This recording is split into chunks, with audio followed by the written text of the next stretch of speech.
It can take a lot to stand out in the crowded sports landscape. Today, I want to highlight someone who does just that. A son of St. Louis, a prince of persuasion, the guru of greatness, the titan of talent, an SEC sorcerer, a wizard of words, and a Mizzou man, I might add. Introducing Eichel Davis.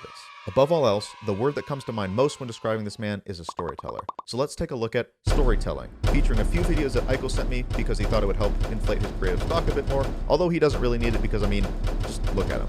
Okay, that title's a bit long. How about The Anatomy of a Story featuring Eichel Davis? Teaching and learning storytelling as creatives is incredibly challenging. It's something that is intangible, yet when you see good or bad examples of it, it stands out instantly.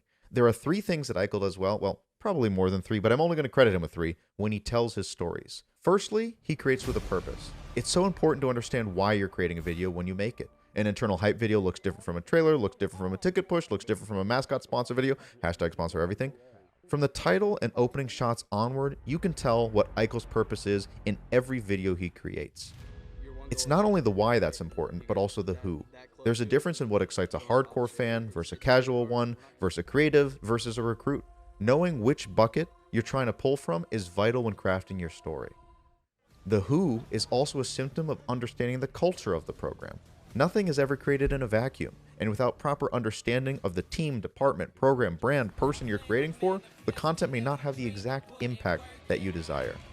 Secondly, scripting. Voiceovers are insanely popular tools. They're also incredibly powerful. You see voiceovers all over the place, and for good reason. They allow players and alums voices to be heard, pun intended. But not all VOs are created equal. This ties back to the first point, but Eichel is incredibly intentional with his scripts. He doesn't use superfluous language or 11-letter words he just looked up to sound smart. He keeps it simple, and he lets his writing breathe. He understands that silence can be just as impactful as a big hit, sometimes even more so if placed correctly. Student athletes are not voice actors, so give them something that seems authentic to them and their voice will shine through.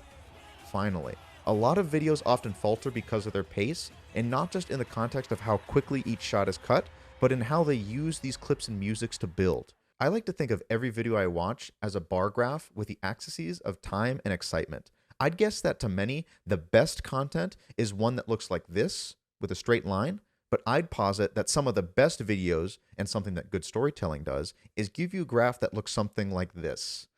Those valleys in books are often obstacles our protagonists have to overcome, are what make the pinnacle of our content, the climax, that much more satisfying. Without the lulls, the build doesn't peak the same. Of course, storytelling isn't built overnight. It takes work and many, many good reps. Good teammates, the trust of brands and teams, and make sure to tie nicely your ending together to smooth